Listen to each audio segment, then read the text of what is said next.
La época victoriana fue una época de paradojas y grandes enfrentamientos. Una época en la que fábricas y plantas humeantes se alzaban junto a lujosas mansiones aristocráticas, y el estruendo de las vías del tren y el traqueteo de los coches ahogaban los silenciosos susurros en los elegantes salones.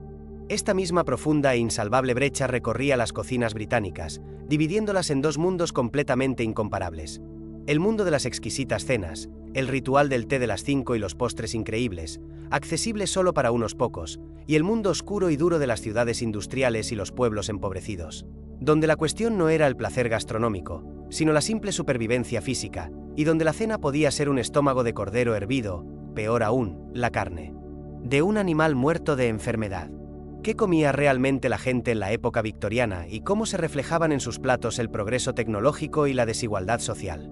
La época victoriana en sí misma supuso un verdadero avance en muchos ámbitos de la vida, incluida la cocina, aunque no todos pudieron aprovechar los beneficios de este avance. La llegada del ferrocarril permitió transportar alimentos de forma mucho más rápida y económica, conectando granjas remotas con ciudades en expansión. Las poblaciones urbanas crecieron de forma constante, lo que requirió formas radicalmente nuevas de preparar, almacenar y distribuir alimentos. Fue en esta época que aparecieron productos de larga duración, que se convirtieron en una verdadera salvación para los habitantes de las ciudades. Leche condensada, huevo en polvo y, por supuesto, sopas y carne enlatadas. En 1865, se fundó la primera gran planta empacadora de carne en Gran Bretaña, y para 1870, casi todas las cocinas de las familias de clase media contaban con latas de carne enlatada. El pan blanco, antaño un lujo, dejó de serlo. Se horneaba en fábricas y se vendía en panaderías, haciéndolo accesible a un público más amplio. La elaboración casera de cerveza también se fue convirtiendo gradualmente en algo del pasado, ya que la cerveza ahora se vendía preparada y embotellada. Muchos productos, como el té y el azúcar, se importaban en grandes cantidades desde las colonias, lo que los abarataba considerablemente. En las ciudades, la comida callejera era muy demandada por la clase trabajadora, para quienes a menudo era la única forma de comer durante el día. Al mismo tiempo, la alimentación y la cultura culinaria de los británicos dependían en gran medida de su clase social.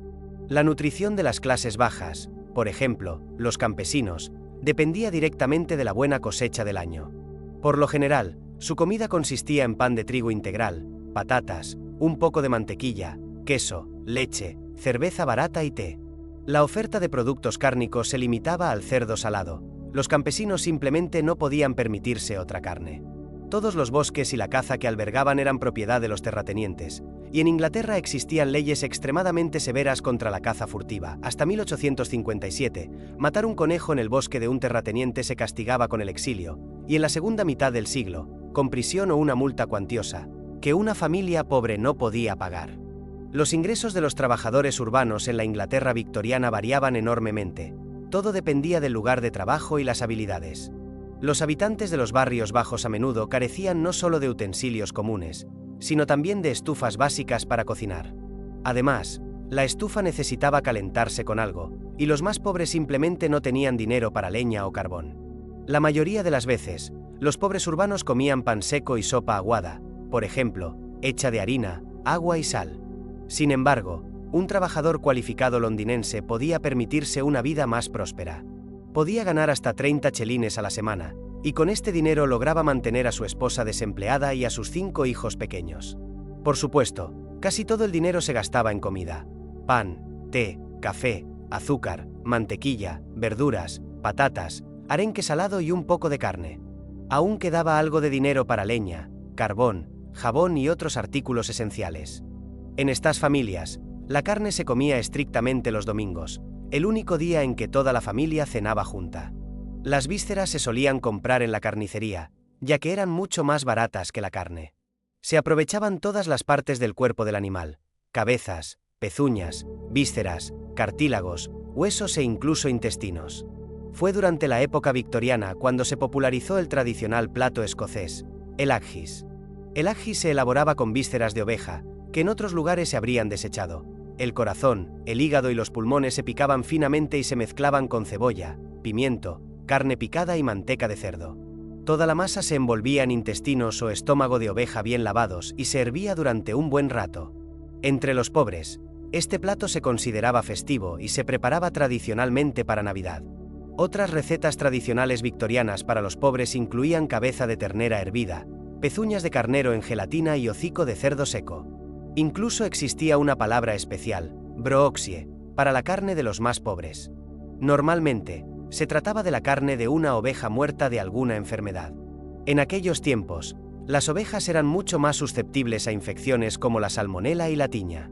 La carne seguía vendiéndose, pero mucho más barata, y los pobres, desesperados por el hambre, comían carne contaminada, arriesgando literalmente sus vidas en cada comida.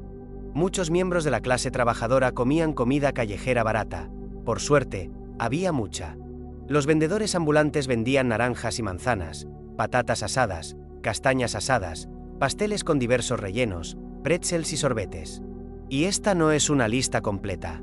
La comida callejera a menudo se preparaba con pescado, ya que era mucho más barato que la carne y se pescaba directamente en el Támesis.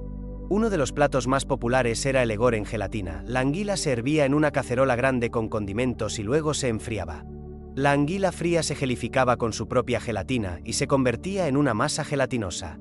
Los comerciantes servían una ración de anguila en un cuenco del que normalmente acababa de comer el cliente anterior. A finales del siglo XIX, el pescado frito con patatas, conocido hoy como fish and chips, se había popularizado. Este plato era muy apreciado por los londinenses, e incluso los oficinistas más modestos lo pedían en las tabernas con una jarra de cerveza.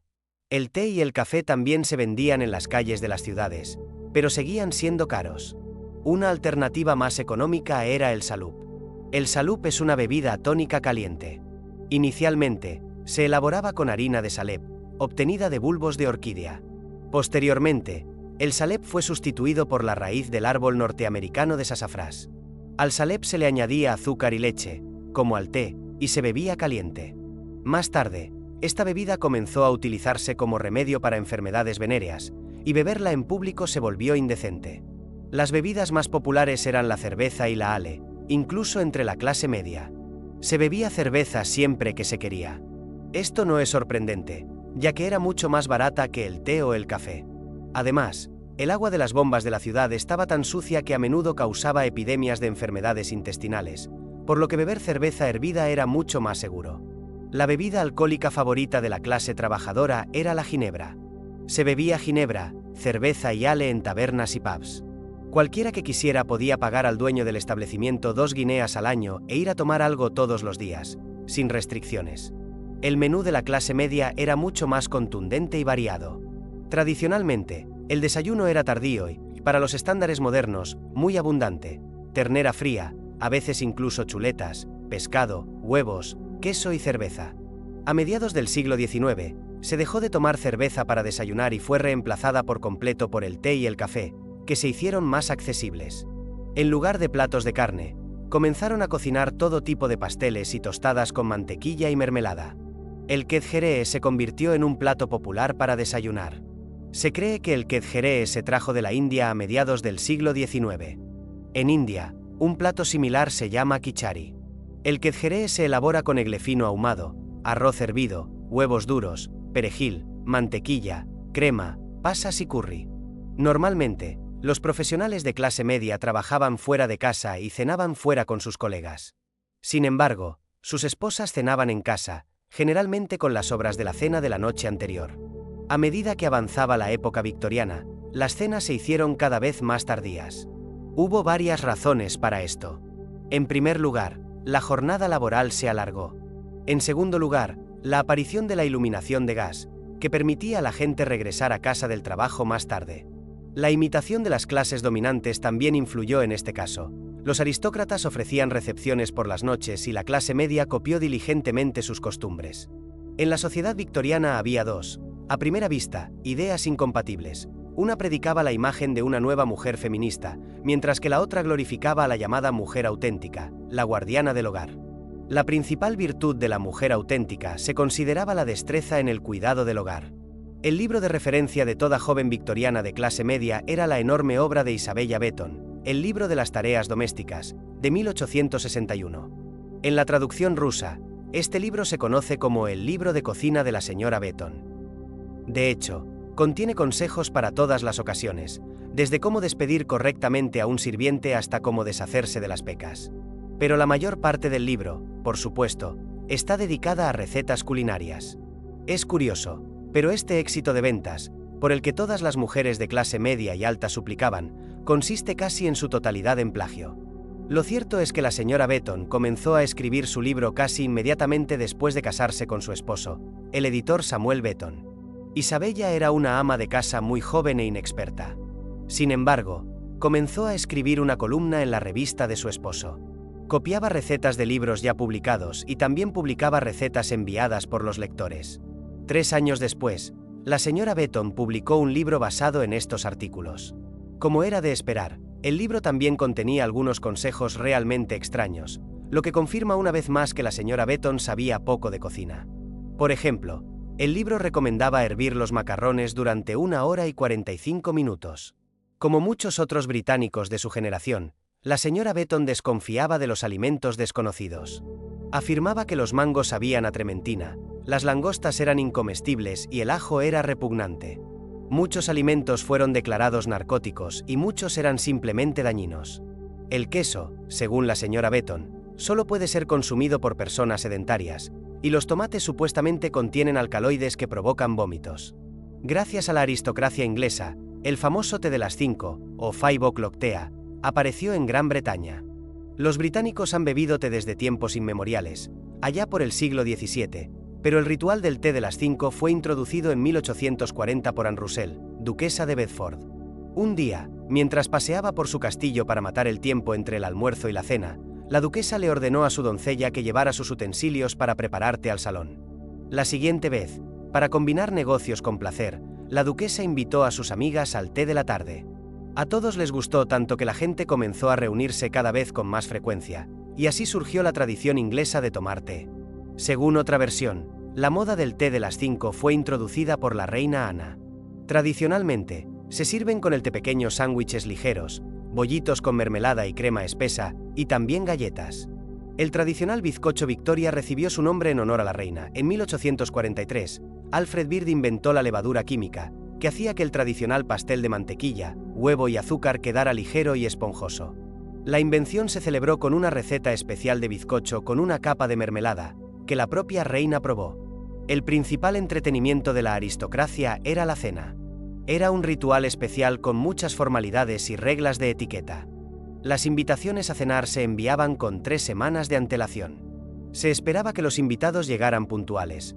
La hora habitual para cenar variaba entre las 7:30 y las 8:30.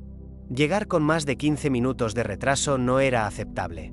Una cena victoriana incluía una gran variedad de platos, a veces hasta 14. La sopa Brown Windsor fue quizás el plato más popular de la aristocracia del siglo XIX.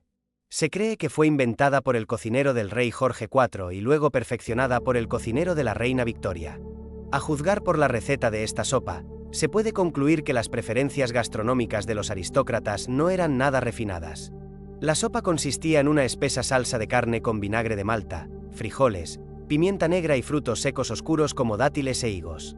A principios del siglo XX, la famosa sopa Windsor ya era objeto de burla en el mundo culinario y se había convertido en un símbolo de la cocina inglesa, aburrida, pesada y poco creativa.